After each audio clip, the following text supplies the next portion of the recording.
Okay, so the first step in the standard is to establish the wearer's body measurements and adapt the block pattern to the exact size of the person who's going to be wearing the garment. Okay, so the block patterns here come in a lot of different sizes. So you need to find the size that's closest to your exact measurements. So to do that, you will measure your waist and your hips, and then you will look at the block sizes. And so the closest one to my size is a size 10, but it's not exactly the same. So I've got to work out the difference and adjust my pattern to fit me. So I'm going to, there's an extra 3 centimeters on my waist and an extra 2 centimeters on my hips.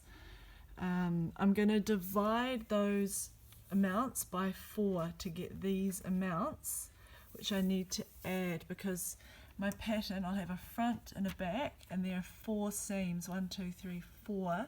So that is why I'm dividing this amount into 4. So that exact amount will be added onto my total pattern. So here is my back pattern, and I have traced the block pattern. And I have added the 0.75 to the waist with a red dot. And then I've added the 0.5 to the hips with a red dot, and I've adapted my pattern to my size with this new blue line. So now the pattern is no longer a size 10, it is my size, okay, and that's the back pattern.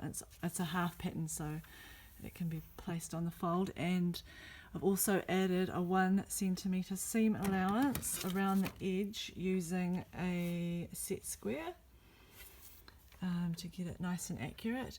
And then I'm going to repeat the same thing to the front, and then I will have a basic skirt pattern in my own size.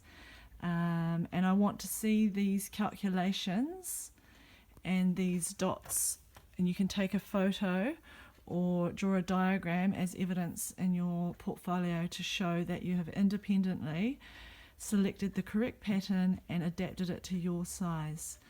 And from here we will go on to adapt this to your style line. So you might be taking out some darts, adding some seams, adding waistbands. Your pattern has to have at least 3 pieces, so that at very minimum it will be a back, a front and a waistband or a facing.